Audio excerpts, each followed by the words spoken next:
il est annoncé en Arabie Saoudite avec un contrat ajouté de 100 millions. Si je ne me trompe pas, on a aussi l'arrivée d'un Jude Bellingham.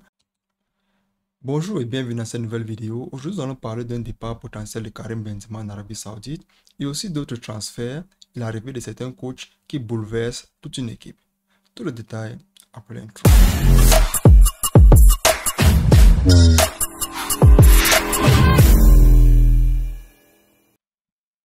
Karim Benzema aujourd'hui, c'est le numéro 9 du Real de Madrid. Mais un numéro 9 qui va potentiellement partir dans un autre club. Un numéro 9 qui est appelé à de nouvelles horizons. Pourquoi? Parce que il est annoncé en Arabie Saoudite avec un contrat ajouté de 100 millions, si je ne me trompe pas, d'un contrat ajouté de 100 millions d'euros par an. Et aussi avec une possibilité d'avoir 100% de droits d'image. Ça veut dire qu'il pourra faire tout ce qu'il veut. Et la cerise sur le gâteau, c'est qu'il pourra choisir le club où il va venir. Ah, c'est vraiment très bien. Pourquoi? Parce que, à mon humble avis, Karim Benzema mérite ça après tout le travail qu'il a fait, qu'il a fourni au Real de Madrid après tant d'années. Je me souviens ici, on a eu un Karim Benzema qui a été bousculé par beaucoup d'attaquants. Pourquoi? Parce que tu avais l'arrivée d'un Adebayor, tu avais l'arrivée d'un Van de Vaart, tu avais l'arrivée des Gonzalo Higuaín, tu avais les Morata qui sont venus, mais au final, Karim Benzema est resté. C'est pour vous dire à quel point aujourd'hui au Real de Madrid, son rang de l'un des meilleurs joueurs de l'histoire du club n'est même pas discuté, intouchable. Mais maintenant, Karim Benzema, à mon humble avis, peut partir. Pourquoi? Parce que c'est souvent aussi bien de partir sur une belle note. Malgré que cette saison, il fournit toujours ces efforts-là dont on connaît de lui, ça veut dire qu'il peut toujours fournir un bon rendement. Il faut aussi qu'il soit intelligent. Pourquoi? Parce que tu dois partir sur une belle note dans la mesure où les autres clubs voient de toi un grand attaquant. Ça veut dire que tu peux toujours avoir ce salaire-là. Tu as toujours la belle cote internationalement. Il ne faut pas attendre quand les critiques sont sur toi et que tu veux te plonger, tu veux te précipiter vers la porte de sortie. Non, il faut partir sur une belle note. C'est ça qu'aujourd'hui, à l'Arabie Saoudite recherche les joueurs là qui vont apporter de la visibilité. Pourquoi? Parce qu'on se souvient une année ici, on a eu un Cristiano Ronaldo qui est parti en Arabie Saoudite vers Al Nassr.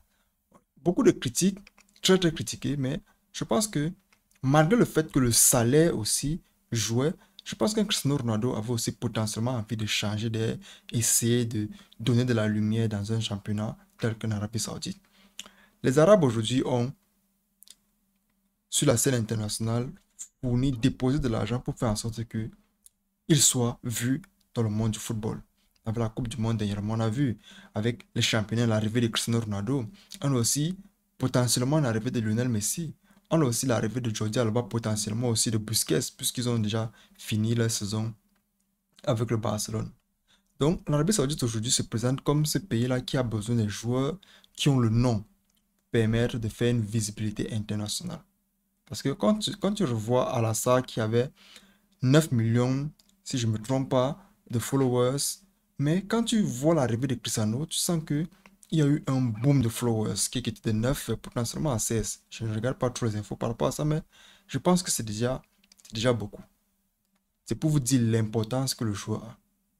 C'est pour vous dire aussi qu'Al-Nassr décide de choisir les noms, pas potentiellement les jeunes, mais plutôt ces joueurs-là qui ont le nom. Pourquoi? Parce qu'il y avait un Aboubakar Vincent là-bas. Tu avais un Talisca qui jouait là-bas. Tu as beaucoup de joueurs qui avaient même cet attaquant-là de Manchester, qui j'ai juste oublié le nom, qui jouait là-bas. Mais ils ont besoin du joueur, à l'exemple de Cristiano Ronaldo. Maintenant, avec Karim Benzema sur le départ, je pense que ça va encore redonner une lumière de plus au championnat saoudien. Maintenant, comme je l'ai dit tantôt, il peut choisir le club. Je ne sais pas s'il va choisir. Je ne pense pas qu'il va aussi choisir le club de Cristiano Ronaldo. Je ne pense pas aussi qu'il va choisir un club où il y aura encore trop de concurrence. À nous de voir. Maintenant, de la deuxième partie, on va parler des transferts et des futurs départs des joueurs. Parce que quand tu regardes le Real de Madrid, tu vois Luka Modric qui a signé son contrat.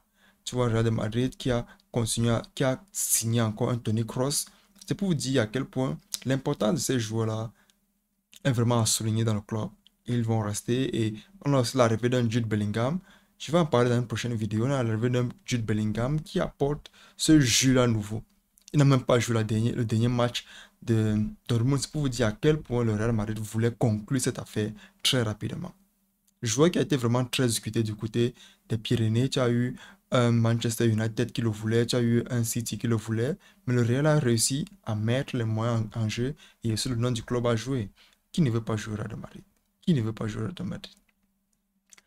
Aussi, du côté de Chelsea, comme je l'ai dit tantôt, on a une arrivée de Mauricio Pochettino. Mais qu'elle arrive, elle annonce directement la couleur. Pourquoi? Parce que les joueurs comme Joao Félix se retrouvent en danger. Déjà, Pochettino arrive, il dit qu'il ne peut pas compter sur lui. Pourquoi? Parce qu'il n'entre pas dans ses plans. Il compte plutôt sur un joueur comme Nkunku pour jouer milieu offensif derrière deux attaquants. Je pense que Chelsea cette année pourra compter sur un coach qui a vraiment de l'expérience, surtout en Angleterre. Maintenant, ils sont de voir est-ce qu'il va réussir à faire donc ce qu'il veut avec ces joueurs-là. Il faut du recrutement. Pourquoi? Parce que tu as une défense qui a plutôt un manque de défenseur central.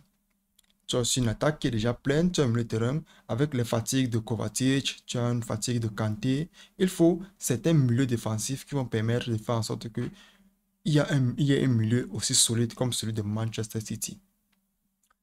À nous de revoir, à nous revoir l'année prochaine pour essayer de voir si c'est que ça va donner comme Pochettino veut. Donc c'était tout pour cette vidéo les amis, j'espère que vous l'avez aimé. Si oui, n'oubliez pas de liker, vous abonner et partager. Ça fait aider la chaîne. Après suivant, on se revoit la prochaine fois. Ciao, ciao.